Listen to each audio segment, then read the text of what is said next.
first question is, will the role of CMOs and marketers will become, redundant in the age of AI? I think AI will not make CMOs redundant. CMOs will make themselves redundant. Okay, so that's the truth. I think I fundamentally believe three things will happen. Marketers who are not fundamentally strong will lose out. Marketers who are not fundamentally brave will also lose out, and marketers who are chasing the wrong KPIs, those are the guys who should be worried. Anybody else, I think AI is just a interesting little domain that will help them do their jobs better. So nothing to worry about. Absolutely. I'll give you an example, right? Let's say AI is generating a beautiful image, right?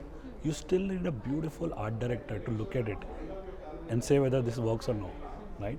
And that beautiful art director who has tremendous years of talent will be able to spot the difference between two things. And that's why I say, any strong marketer can utilize these tools to make them better. There's nothing to worry about. So my second question would be, marketing as a cost center or growth generator? Like, what is the larger industry belief and how this has changed for the larger good of businesses? It depends upon which industry are you from. I think in my previous industry, marketing was viewed as a cost center. I think now, where I work, we definitely consider us as part of the growth generating team. We are a growth engine. We not only take the brand further, we try to bring in demand. So I think it's a very financial analyst point of view rather than what actually marketing is all about. So if you think, I think in companies like FMCG and consumer durables, I think it was never considered as a cost center. It was always considered as a growth engine. I think it's only in the fintech world is where sometimes it has been looked at as a cost center. Does time affect the process of this? Sorry? Like, does time affect the process of becoming cost? No, I think it's balance sheet view. It's a very balance sheet view. It's not a realistic view. Brands, the value of brand and building the brand for long term sometimes gets lost in balance sheet view. My last question would be, any advice for the young and potential marketers or the people in general who want to join this domain? Like, what do you think they should be keeping in mind? So 2 or 3 things. One is obviously be fundamentally sound. Okay, so that will give you longevity. You will be able to. I personally also believe that it really matters where and which organization and which leader you are working between the age of 27 to 38. Because that helps you learn a lot of things, and that gives you enough confidence to take senior leadership roles as you move forward.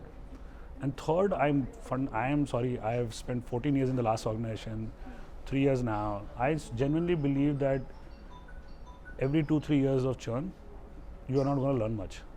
So unless you spend meaningful amount of time in a good place under a good leader, you will never become a very sound marketer. So think long term.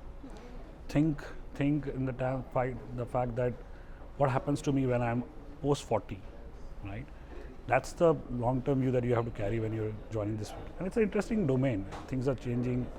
You'll always enjoy. If you're passionate about why people do what they do, you'll always enjoy marketing. As you can see, digital is becoming a mainline in India, and legacy media like television and print is also growing with time. Like, how do you see the share of television and print is going down, or how it is going to take forward? See, I won't talk about whether it is going down or going up. I think each media has its role to play.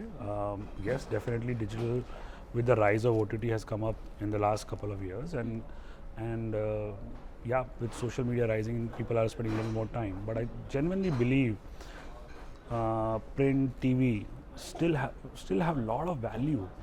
Don't you? If you read something in print, don't you believe it as a truth, right? Right? The print still carries that weightage, that trust. When you see it on TV, when you see something on TV, you feel that it's grand, right? Now, when you see something on social media, now that's a different story, right? So each media has its value, and I don't think so. In fact, at ACKO, we have partners across the board, and we've got really strong print partners, radio partners, TV partners, and we genuinely believe that each media has its role to play. I think, as I say, it is marketing is as simple or as complicated as you want to make it.